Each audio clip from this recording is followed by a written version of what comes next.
Hello, and welcome to MetaChemistry. This is episode 133, and it is our first episode of 2026. So, we figured that we would start the year off with a little bit of retrospective of 2025. Also happened to be the first full year of Infinity N5, which is exciting. And also talk a little bit about what's to come and things that we hope to see, things that we hope to do here on the show, and all those good things. So those are going to be the kinds of things we want to talk about today as we open up a brand new year of MetaChemistry and of Infinity. But before we dive in, I do want to quickly say thank you to Mo Games, sponsor of MetaChemistry, which you can find them over at mo-games.com. And as part of their sponsorship of the show, all of our paid patrons get a 10% discount code to their store. And whether you are a patron or not, we also hold a monthly raffle for a $40 coupon code. So to enter that, you just join our Discord, you select the role from Mo Giveaways, and that's it. Then you're entered to win, and we'll draw that theoretically every month. I've been really bad about that. I'm going to try and make sure it's actually each month and not every quarter 3 times like I have been. But we're improving. That's the point of New Year's, is to see how we can be better, I guess. And you'll also need a United States address for Mo to ship to. Because what's better than games? Mo Games. And so for this episode, we have Ian and myself. And Ian this year has had a lot of interviews, a lot of guests, which has been great. I've really enjoyed that. I think that's been really fun. But it does mean that we've kind of skipped our usual check-in. And so how have things been for you, Ian, over the last several weeks or more? Oh, super busy with work, with the holidays and being shorthanded, and haven't had a whole lot of time to do gaming. That said, WizKids finally shipped the first story campaign expansion for their Star Trek Into the Unknown game, which, if anybody's not familiar, it's a really cool board game / miniatures game that's story based, and so there's missions, and it's not just combat, it's actually Star Trek. Like, you go in and you investigate stuff, and depending on what happens, like, you might fight your opponent or not. If you decide to go hostile and just attack them, you'll actually lose victory points for doing that, which you might make up for if you destroy them quickly enough, kind of thing on the other side of it. But the focus of the game is it's like each mission is like playing an episode of Star Trek. You are going out and investigating a thing, or you're hailing other ships and engaging in diplomacy, things like that. It's actually it's really cool. Super complicated, and they need to get their rulebook in order to figure out how to play the game sometimes, but really cool. But yeah, the first expansion introduces the Klingons, and in a little mini campaign that kind of takes place. Each expansion is kind of like the next part of the campaign for the story, and because it starts off, it's the Dominion War, and the core box is the Federation versus the Dominion, and then this one gives a couple more Federation ships and some Klingon ships, and then the next expansion is some more Klingon ships, and now some Cardassian ships. That one will be coming out later in the year. But it's actually like super cool game, and the miniatures, while pre-painted, are actually like really top notch for that, and pretty sizable. So enjoyed doing some of that now that one has released. And then hopefully we'll have some local tournaments and stuff coming up soon. So get back into the swing of Infinity and Warcrow doing that. Very cool, yeah.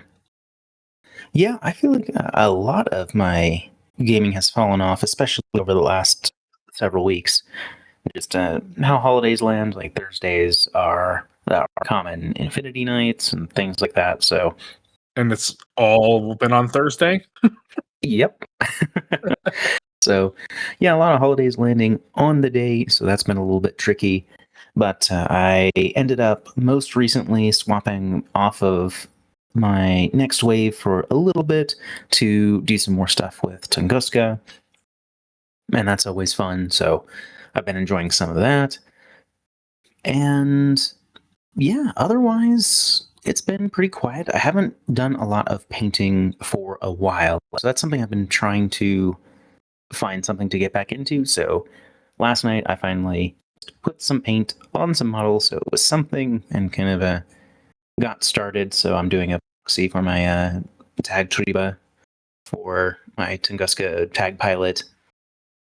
And so I'm starting to just do something, just lock some things in for now, and we'll see how that goes. But yeah, looking forward to getting in more games in the near future, because now I feel like I hardly know how to play the game anymore. It's terrible. The rust has piled on. It's been 2 or 3 weeks. What will I do? We'll persevere. That's what we'll do. So one of the things that I think makes a lot of sense during this time is to take a look back and see where have we been and what have we done, what have we accomplished, what's changed, what were some of the notable things going on. And I think that this has been really interesting for Infinity because this was the first full year of N5, and it's the first year of the edition really, because it launched mid-December 2024. I believe it was something like the 14th or 16th or something close to that Sounds about right. is when the rules launched, like pretty close to there. But yeah, so the edition is very much near a year old, and we've had a chance to kind of see what the game looks like. And one thing that is really interesting to me is that not just because of some of the changes that we'll talk about, but overall it still feels like the game is very much in a state of flux still. I know there's commonly talk of solving the meta, and I don't think Infinity is a terribly solvable game just because of how subjective and variable it is. Like, there are conventions you can apply, but I don't really think that it gets to the same point of what I would consider solved, where these are the things to do or to take in a more definitive fashion. So I really like that. There's a lot of experimentation still. There's a lot of interesting stuff happening. And part of that was due to changes that happened during this year. But part of it is just that N5 really feels pretty broad and that you have a good variety of options. Factions generally don't feel quite as shoehorned. Like Invincible Army comes to mind, where you can still absolutely play the heavy infantry core pain train like you did in N4, but in N4 that felt almost like their only option. You know what I mean? Like, they didn't really have much. Like, you had to kind of stretch to do other things. I don't feel like that's so much the case with most factions anymore, which is really cool. I'd agree. So as far as the game itself goes,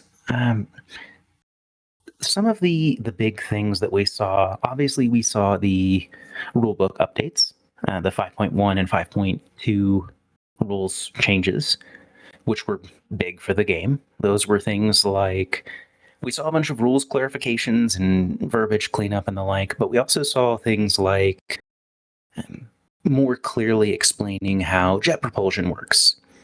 We saw super jump being reined into more reasonable play patterns, as an example. So, which is still very, very good, but it was getting kind of crazy early N5. We saw things like the first FAQ for N5, which also gave a lot of clarifications with how things like how objectives work, some things with special die and things along those lines. We had the ISS revamp at Adepticon, which was really cool. We had a lot of great models that came with that. I don't feel like they made a huge splash. Like, they didn't really have this sort of big bandwagon associated with them as the other faction that released later in the year. But yeah, they definitely look really cool. Actually, probably in the next several weeks, I'll probably have some more ISS because Nice. why And I, not? and I, I think that's very much due to while it was a very, very, very good update, both in terms of rules and models, which are just fantastic. I think that an update of something that exists is always going to be a little more of a poor performer than something that's brand new, because everybody wants to check out what's brand new. The updates I tend can see to that. go more towards the people that already play that faction, and then maybe you bring in some people that are already interested in that faction. But something new, everybody's checking it out, even if they're not going to play it. There's a high amount of interest of like, what does it do, and what do I gotta do to stand up against it? Right. Yeah, absolutely. Because like faction knowledge is just so important at higher levels of play. Like, near critical as far as being able to determine what your opponent can bring to bear against you. It makes a Yeah. huge difference. So yeah, I agree. Like, I mean, there's some of that with the revamps because obviously there were a bunch of new units for ISS and new capabilities added to them. I think part of it might also be that they are sort of like early O12, where they're Mm-hmm. since they're a police force, they lean into a fairly heavy amount of non-lethal tech. Like, not that Yeah. that's all they have, obviously, but I think that there's a ton of EM and para/adhesive weapons that, you know, make them more like a subjugation force. And Mm-hmm. I think that that isn't necessarily viewed as favorably. Like, I think that there's definitely a section of players that, like, why would I shoot a gun that doesn't kill something when I could shoot with a gun that does? And so I can understand that. Yeah. But There are reasons to do it. it's true. It's true. And I really like EM. I think Yeah. EM's really neat, but that's a tangent. EM's one of my favorites. It's real good when it's not a close combat weapon, because then it does both. Yeah. It's real good on a wild parrot. Wild Parrot's great. One of my favorite things. Yeah, they're pretty solid. But then later in the year, we had the October balance update, which was honestly far larger than I expected. It was a sweeping set of changes to the highlights were combined army and military orders, and but it also touched most factions, Mm-hmm. at least to some degree. Like, a lot. That's when Pano turned into a hacking faction. That's in most of their sectorials. Really, can do it. It's where Saladin gained inspiring leadership and unlocked some unholy terrors of the things that you can do in list building with Vanilla Hawk Islam now. Oh yeah. Which, if you're looking for some ideas, you can go back to our episode with Fess, and that's exactly what he brought and took that event with. So check that out. And then, just a number of other things here and there. Drummers, I'm sure, got another profile because I feel like most updates see drummers get a new profile, which is great because I love drummers. And, they're just I love the little death bots. Yeah. Just favorite thing. But yeah, so tons of big updates there. And we also saw the return of the removed sectorals, or the vast majority of the removed sectorals that didn't see N5. And so we got most of our NA2 factions back. Most of. Unfortunately, no foreign company, no I'm Spiral still Core. salty about that. Yeah, it's unfortunate. Because I feel like if I were to play an NA2 faction, that was the one that spoke to me most because it felt more like it had its own identity that I also liked. I feel like Drew's definitely has its own identity, and Ikari feels like it has its own identity. But Whiteco and Deshat, and they feel like they're just box mashup armies, like Operation Yeah. Box Mashup. But like, I don't know, I don't even like reality TV show, but the idea of the foreign company reality TV family is kind of funny to me. Well, and it was just it was that, and then it was that, yeah, they got to cherry pick some stuff. Like, you got some Nomad stuff, you got some Pano stuff, which was bolts and primarily like Neoterra stuff because of Hannibal.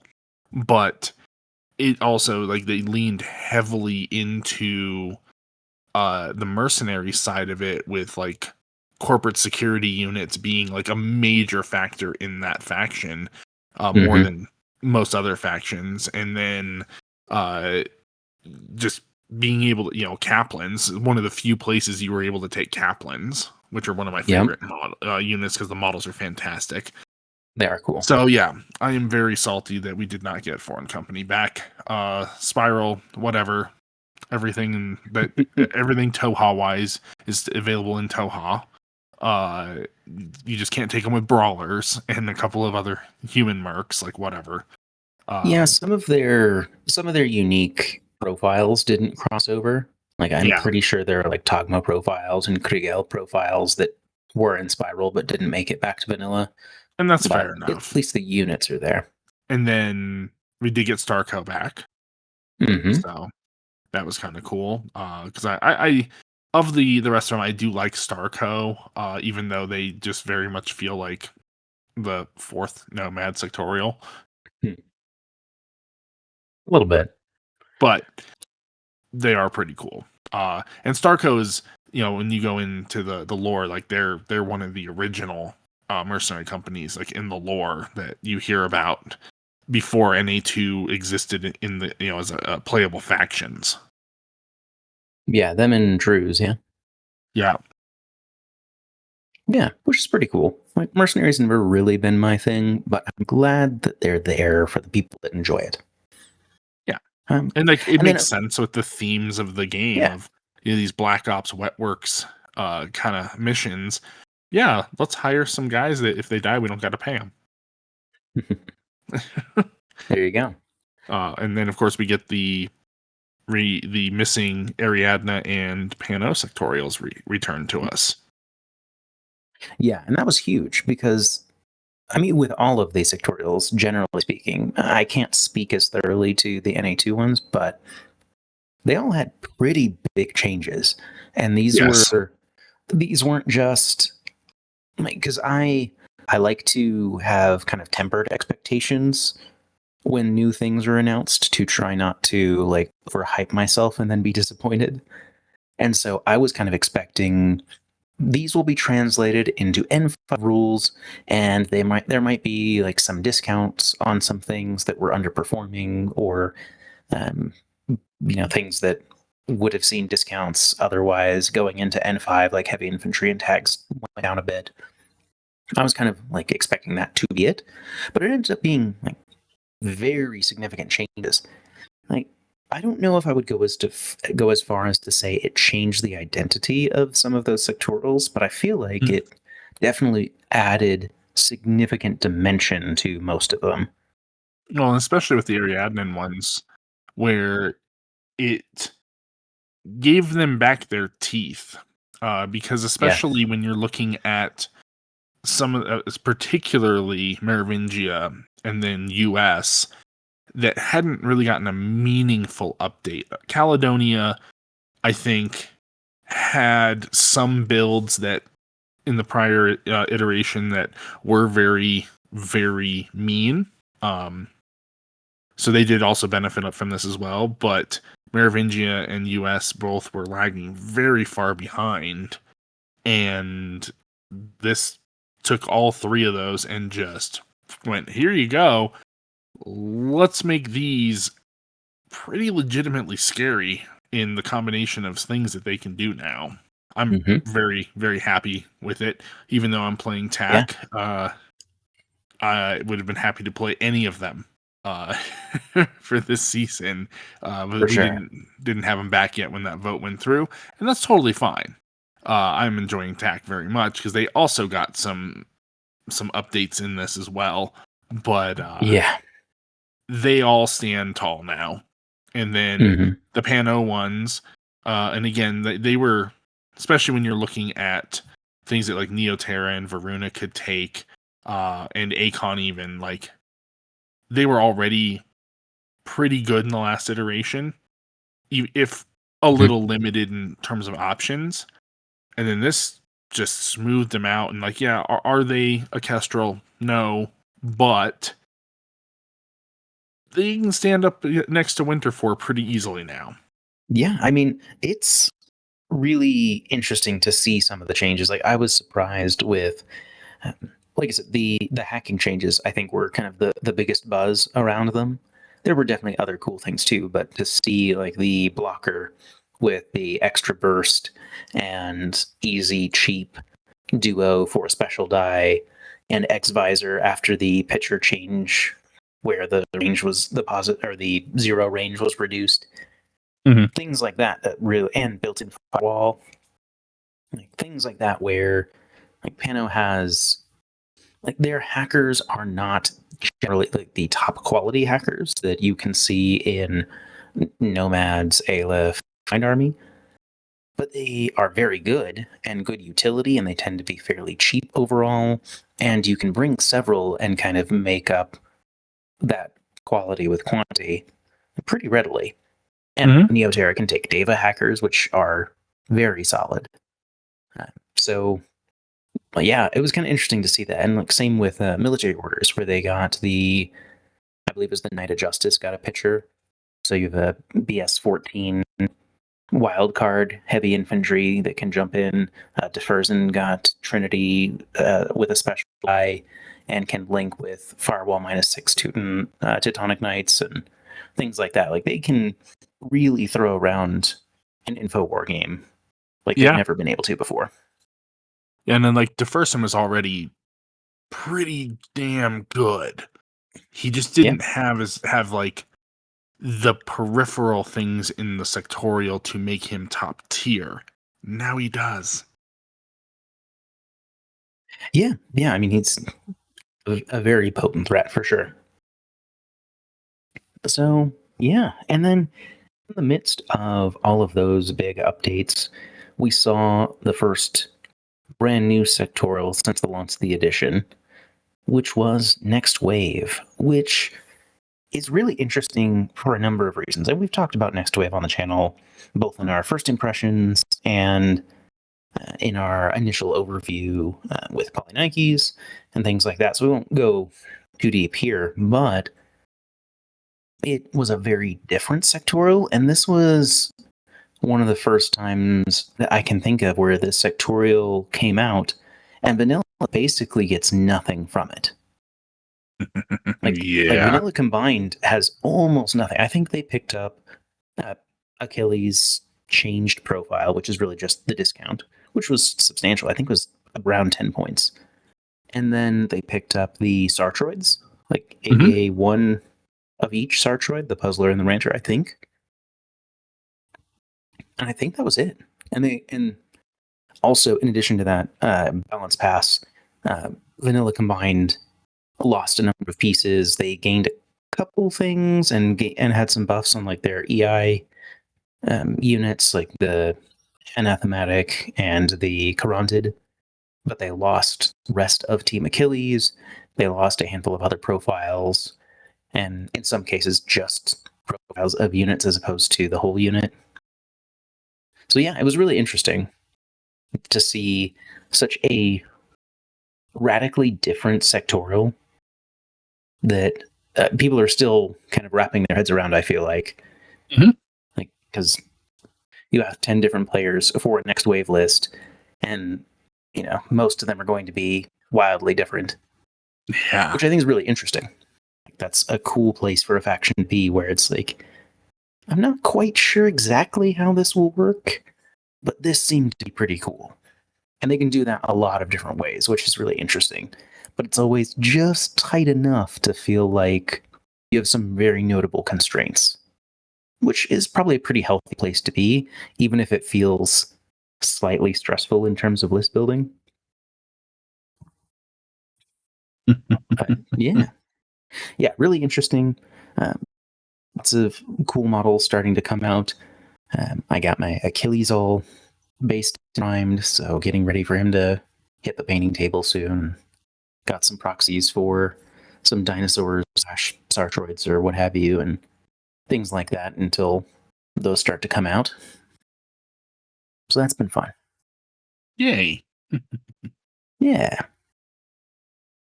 And then we also got the biggest shakeup in ITS that I can remember in Yep. ITS Absolutely. 17 with almost an entirely new slate of missions. They just swapped out so much, and Mhm. I'm actually been loving it a lot. It's been fantastic having this kind of amount of new missions and new play styles, asymmetric missions for the first time. It's been fantastic. Yeah, absolutely. Like ITS 17, I think has been a great success. I think that there are a couple things to be ironed out here and there, but generally speaking, it's been very, very positive. And lots of cool new missions, a more like streamlined mission set. Mm. I think the missions, in a lot of ways, like we've talked about with a number of our winner circle um, interviewees, that the missions are a bit more permissive, I guess I'll say, because it's less focused around certain specialists and more focused around board control and maneuverability, which has always been the case to some extent. But I think that it leans more heavily on being able to control certain areas or get to areas quickly, being able to sweep areas of opponents and things like that, as opposed to just leaning on the best kind of specialist you can get, which was generally a hacker in the majority of missions last season and in most previous seasons, to be honest. So I think that's been great. They've experimented with different deployment types. They've experimented with, like you said, an asymmetrical mission in there in the form of critical intervention, which is cool. So lots of really interesting things going on. So ITK 17 has been great. I think that that's been really, really neat to see. Oh, and I don't know, I forgot, but the October update also had big changes to aerial units. So Yes. they were really, really powerful, I feel like, at first, because they were so different at the beginning of N5 and people weren't really sure how to combat them. And Super Jump was kind of ridiculous. And then Super Jump changes made them tamped them back down a little bit, and then they generally got a little bit more accustomed. People generally got more accustomed to it, and so they weren't quite so bad, and realized that they're very hard to defend with, generally speaking. And then they just kind of started falling off a little bit. And then with that update, then we saw a sweeping change for all of the aerial units, just about, where they all got notable improvements. And now they're back to being pretty scary again. Like they change how you have to look at the board, which is, I think, is really interesting. And it's kind of crazy how much sight you can get with them. But you also have to be careful of enemy arrows, because again, the whole table will see you when you're trying to perform a lot of maneuvers. But if you can put heads down effectively, like they're a really good unit to pair with an apex gunfighter who can drop arrows or at least force them down. And then you can start picking off. It's never been easier to pick units off of rooftops, I feel like, and you don't even have to use spec fire now, so that's cool. Yeah. Yeah. But yeah, and then other interesting things that I feel like happened last year, we saw the revamping of the Warcore program.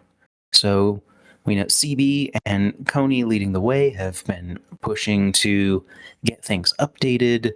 I don't know if the map is up to date, but I know that they have been going through tons of work applications and adding people to that program, and just generally making a push to help improve the community, which I think is wonderful.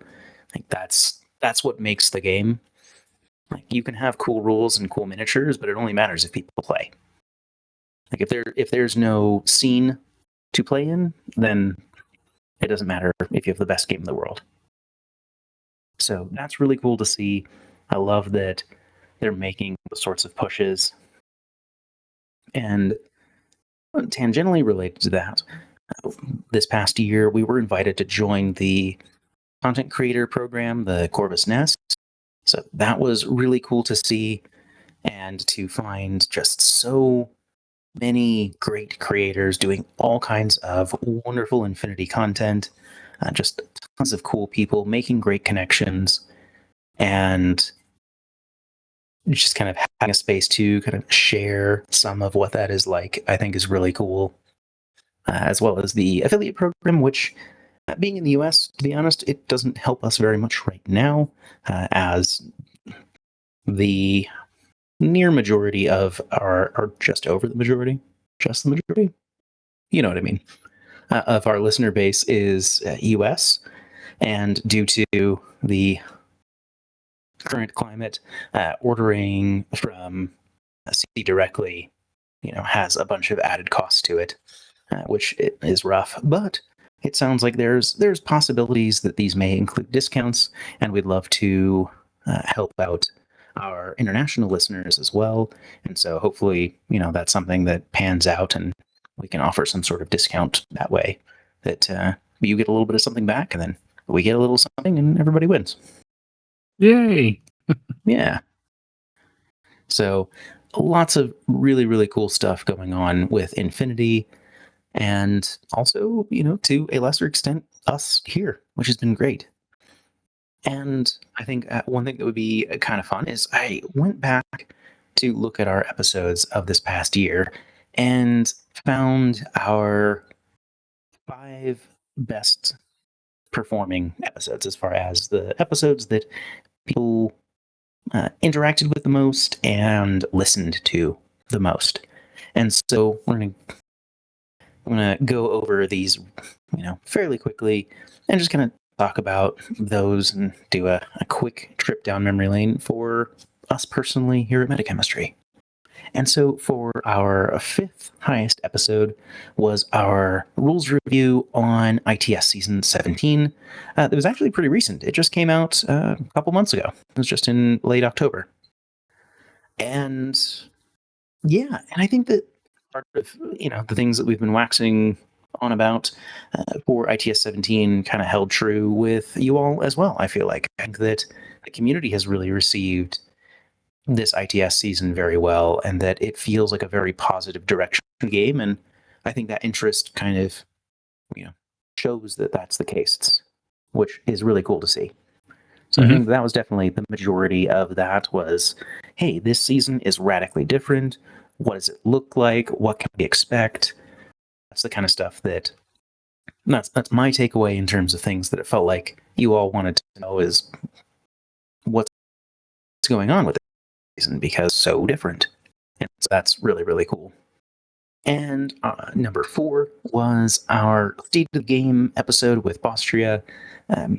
It's kind of hard to go wrong. Like, Bostria is such a personality, and he's bombastic and fun and exciting. And anytime Bostria is on the show, which this was the 2nd time, Yes. those are always high performing episodes for us, because I think everybody wants to see, like, oh well, what can he reveal? What are these new things going on? What does he have to say? What are things going to look like? And so that was a really good episode. It's always neat getting a chance to sit down with CB staff to chat. That is just so great, and it's really, really awesome that he has started making it out for the Krug, so that we can make that happen, and that we can sit and chat in person. And I know those episodes are always a little bit rough, because we're not at our normal setup, and we're all sitting Yeah, around a there's a party microphone in a going on downstairs. yeah, I kept running exactly. down over to the stairs. I'm like, everybody shut up. We're recording. Outside, go outside. And they're just Right, like, sorry, sorry, sorry. They're all getting super excited with whatever they're talking about. And yeah, for sure. it was interesting trying to make it okay for recording. And Right. yeah. Yeah, exactly. And so, and it's no wonder. I mean, Austria is the face of Corvus Belli, and so, when he has stuff to say, I think that it's something of interest to most players of Infinity. I want to hear what's going on, like what's coming out, what's the new thing. So. That's obviously something I expected to see before I even looked at any numbers for these, and it's been great to have him on, and I hope that we can continue to make that an annual occurrence, because that would be great. Yeah, that would be awesome. And then from there we had Attack on Atlanta, and this was one from earlier in the year. This was back in February, Mhm. and this was with Lobo. This is the first time we had Lobo on the channel, not because he hasn't taken satellites, just because of we can't always, we don't always know who we can get in touch with and things like that. But Yeah. it was great to have Lobo on to talk about his experience with it was Hassassin Baram, which is really fun and kind of a style that I attribute to him with the double +1 burst IR emitters, which was really interesting. So like that was a lot of fun. Mhm. And Yeah, and one something of I had the mentioned. first one of the first satellites of N5 actually Mhm. for the US. So that was a pretty good one to get on. Yeah, exactly. So it was a good way to kind of like kick off the edition. People are still figuring things out, and yeah, it was really good to see another top tier player, one of among the best in the world, come on and talk about their experiences with the game and kind of see. I still am blown away by that was 2 months into N5. I'm sure that he had said around 50 games already, which Hmm. is just blows me away every time I think about that. I'm like, really? How? But yeah, and I think that this is, in my mind, one of the hallmarks of the channel are the Winner Circle episodes, and we've tried to do more of those. I've tried to be more communicative, tried to uh, be more proactive in reaching out to people and find those players and these organizers with these events, because I think that this is a good way to kind of help everyone keep a finger on the pulse of the competitive meta and to see insights of players from across the country uh, and beyond in some cases with how they're playing the game, insights that they have, and just give perspectives that we couldn't share alone. Things that we haven't done or haven't seen or haven't thought of, and have a chance to share that with you and for us to learn something new as well. I love those episodes. I think it's always great when we can have somebody on to do that. And I think that this kind of shows that most of you enjoy that as well. And then coming in at number 2, we had one of our fundamentals episodes, and it was our tag episode, which is a lot of fun. Tags are just, honestly, they're just objectively cool, right? Like, tags are neat. They're big robots. What's not to love? This one did really well, and I think that we've talked with a number of players. I want to give a shout out to Sebastian, who's one of our regulars on our Discord, who comes to mind, talking about how, what do I do? This is so many points, and what happens if something goes wrong, or how can I prevent my opponent from just sweeping that out and me playing at a huge handicap, or things like that. And I think that's a struggle for a lot of players. And tags are, generally speaking, especially the higher quality tags, are sort of a gear check unit. Like either you have the tools to deal with the tag or you get stepped on. And there's kind of not a ton of middle ground sometimes. But yeah, I thought that was a really fun episode, both to talk about, how do you use tags and make them work, and how do you stop tags and prevent yourself from getting run over, and what can you do about that? But that was a lot of fun. I enjoyed that. Yeah, it was a good episode. I like doing our fundamentals episodes, but especially when we get to do like kind of a broader topic like tags, because there's so much that you can do with those models depending on which one it is and which faction. And so I really liked that episode. That was a fun one to do. Yeah, 100%.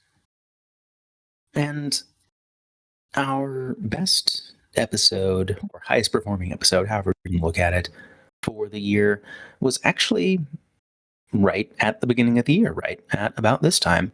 And that was our first games of N5 episode. And that was where the episode prior to that, which was in December, was like our first impressions of actually seeing the rules.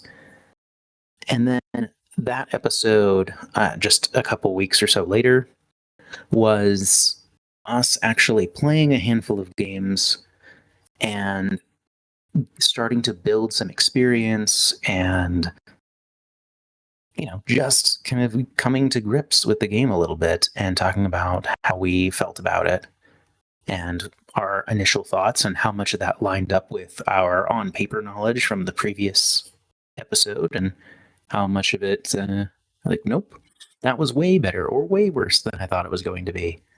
And so that was a lot of fun. And I think that kind of speaks to the, like, people want to, obviously people want to hear about the new stuff that's coming out, especially with, an edition change is one of the largest, most expansive things you can have in these war games in terms of new stuff, especially with how CB does it, where everything changes at that moment for every faction, more or less. Not like, other games where you have to wait until your stuff changes. Yeah, sometimes for years, even in the new edition. Yeah, I can't quite think of any like that off the top of my head, but I'm sure they're out there.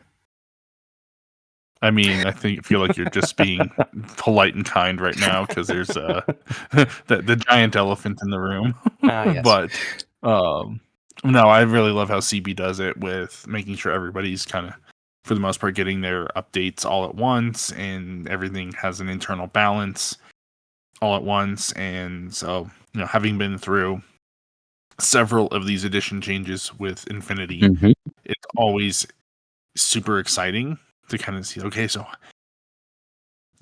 how's it going to work and what are we going to get? And there's just so much information to delve through, and because you're getting everything at once, and it's a lot of fun. Yeah, absolutely. Like, it's always an exciting time. And, I think that just tells me that you all were sharing in that excitement, and that was something that you were also passionate to learn about along with us. And we appreciate you joining us this journey and, continuing to do so. And so with that as our kind of extended view of last year, it seems, we want to kind of wrap with our look forward for MetaChemistry and, of course, the game itself. And so some things that we're excited about. Personally, I'm excited about running the Training Incident League, which is now an annual escalation league that I have been running for the last couple of years, and that's been a really good time.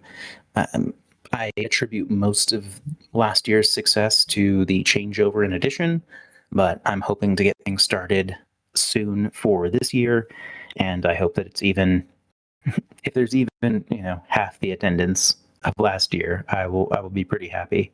We had 29 signups for last year, which just blew me away. And yeah, it was a great league. Had a ton of new players. I think of those almost 30 players, I think around 16, 17 were brand new or near new, which was really, really cool to see that we had such an influx into the community. And so building community is how we continue the game. Honestly, like that's, like I was saying earlier, if you don't have anyone to play with, it doesn't really matter.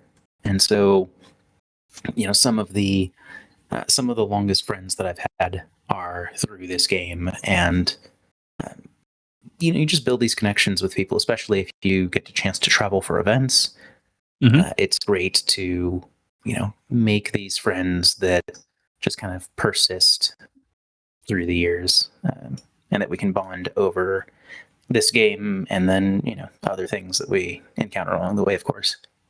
But yeah, I think that it's one of my favorite times of year is running the Training Incident League, just because we get to enhance our existing community and get to add newcomers to the scene, and it's just a great way to build up hype and interest and keep Plus, it's that a little momentum going. different than a normal game, so it's kind of fun. Mm-hmm. Yeah, there's something for veterans too, because I feel like most players, after a small amount of time in the game, you pretty much exclusively play 300-point ITS games. Yep. At least that's very common in our area. I feel like that's common in many areas, but yeah, it's fun to just kind of do something a little bit different, and it's neat to see how people approach small games, at the start and things like that. So that's kind of fun. Yeah. But yeah, I'm always excited to do big community exercises like this. Also, for us, we had our first, what I guess I would say, real YouTube video this past year, and we're looking forward to doing more of that. We want to add more video content to our portfolio and have more ways for you to interact with us and engage with that content.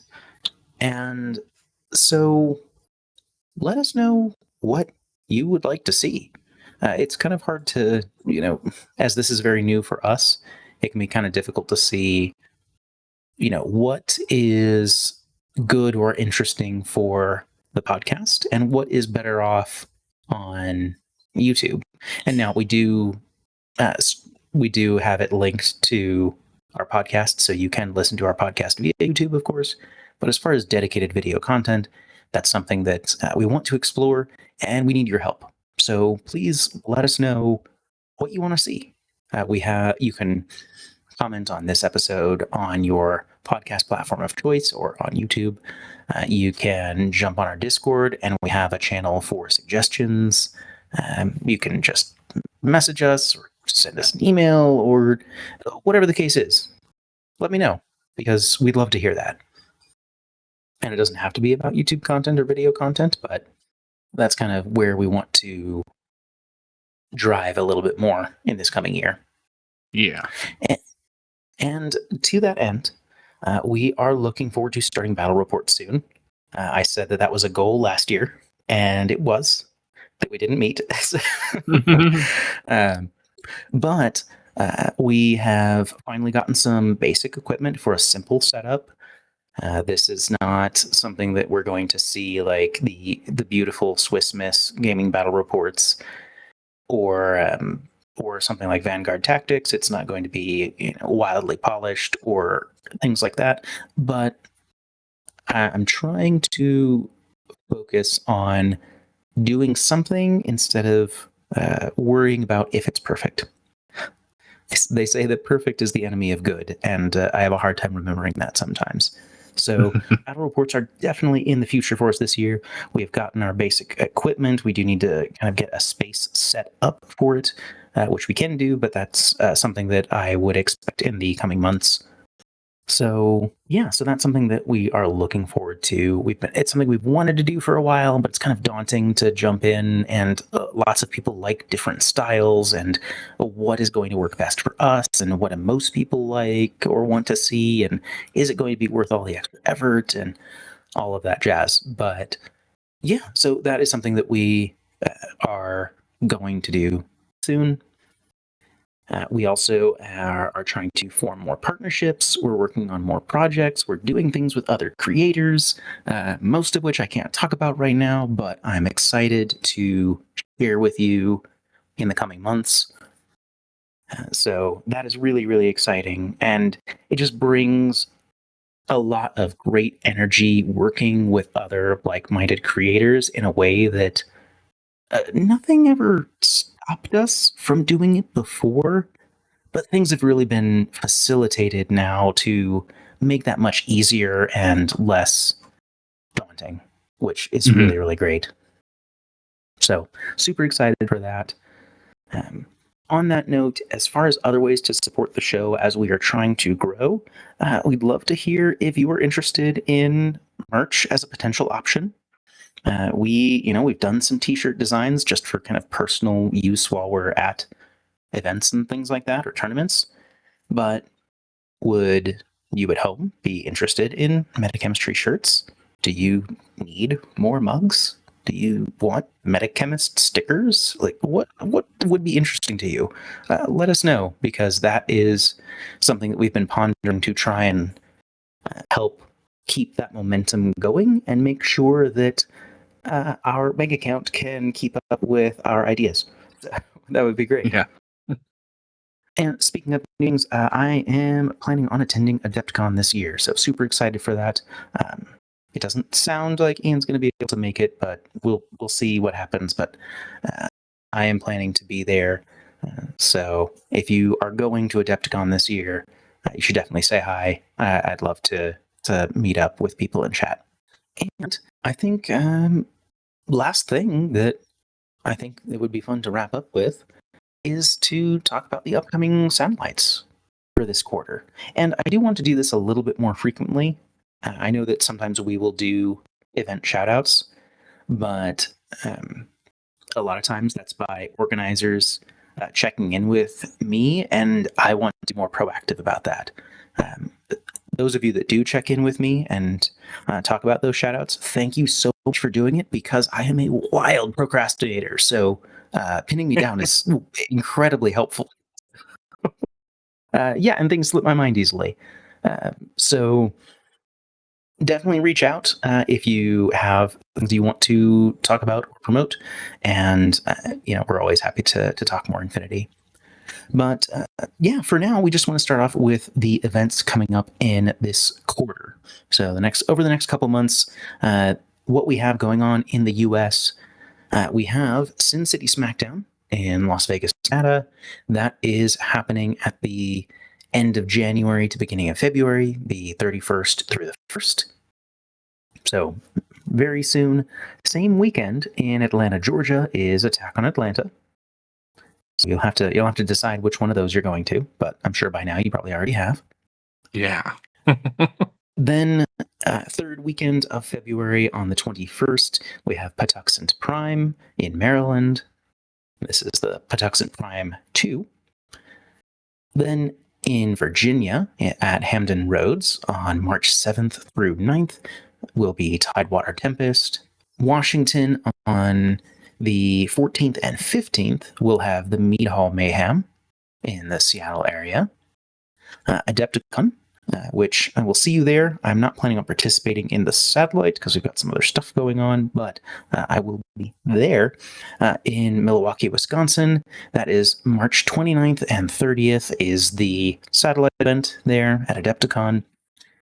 And then Polynikes or Ruben over at Mo Games is running Battle by the Beach again at Santa Cruz, California on March 7th and 8th.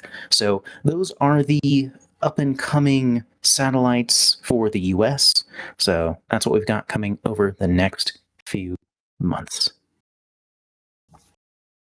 And so with that, I think we're ready to move over to our final thoughts. I think we've gone over most of the things that we wanted to review for this episode, but I did want to take a sec to say thank you for those of you that are already supporting financially. It really, really helps. It makes such a huge difference. It lets us do things that I'm not sure we'd be able to do otherwise. If everything had to be out of pocket, I'm not sure that we could do half of what we're doing. So thank you so much for those of you who are on Patreon and supporting us. It really, really helps. If that's something that you're all that you do but are willing to support in that way, you can find us over at patreon.com/MetaChemistry. We have a variety of tiers with some benefits to show our gratitude. Things like early episodes. We have voting on polls. We have some Patreon-specific channels in our Discord and things like that. So if you are interested in that, we'd love to have you. And for those of you, either prospective or current members, if there are other benefits you're interested in, let us know. Talk about it. Tell us what you would like to see. And that way, maybe you guys have ideas of things that would be cool that we can share with you that we aren't already doing, and things that we could do better from our end of things. And finally, we have our Discord. It is a free and open community other than those couple channels. And we'd love to have you there to chat more Infinity. If you want to reach out to us, that's one of the best ways to chat with Ian and I. We're there pretty regularly, and we love to talk Infinity. So if you want to go over lists or terrain or show off your paint jobs or any of that jazz, it's a great place for it. And everyone knows you can never have enough Discord servers. So, you might as well join, right? Yeah. That's too many. So many. Yeah, I have multiple folders of just Infinity Discords. It's stupid. I have a problem.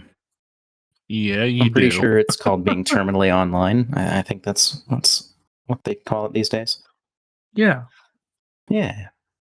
So, with that said, Ian, any final thoughts on 2025 / moving into 2026, either for the game or for us or for you personally or anything like that?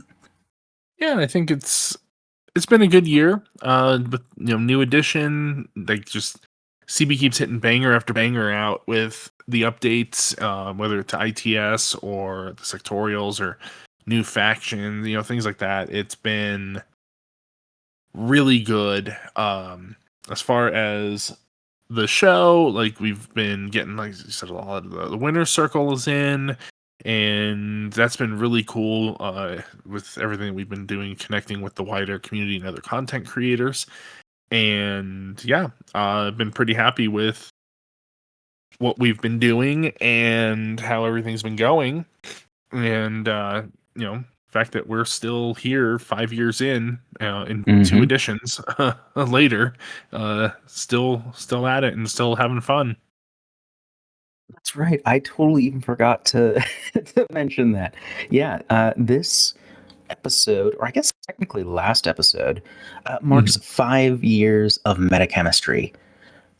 And I just can't thank you all enough. Like, this has been such a wonderful experience. Like, initially, this was a pandemic side hobby for some of us to just try and stay connected to each other and, to a lesser extent, the community at large. And it's just grown into something that I never would have expected. And I did not have any idea that we would still be doing this 5 years in. And it's just been absolute cover Infinity content, to share my excitement for the game with all of you, for listening, to reach out and talk about how your thoughts of things that we can do better, or things that you liked, or meeting people at events saying, "Oh wait, are you the guy from MetaChemistry? You sound familiar." Just meeting people that it's kind of trippy to have people recognize you without recognizing them back, which is just kind of a weird experience, but it's been a lot of fun, and I really enjoy all of the wonderful people that I've been able to meet through this show. And, Ian, I'm so glad that you have stuck it out with me this long and that we're still here. We're still doing stuff. And we're hoping to Yeah. do even more. I would love to expand our horizons even further, and just kind of bask in all of the wonderful infinity things yet to come. So I'm just fingers crossed that Bostria was right, and that that art on his desk was actually OSS. Like, new OSS this year, please. But yeah, this is really just kind of a out of the garage fan project, as it were. In some cases, I think it quite literally has been out of at least one of our garages at some point. And Yeah. it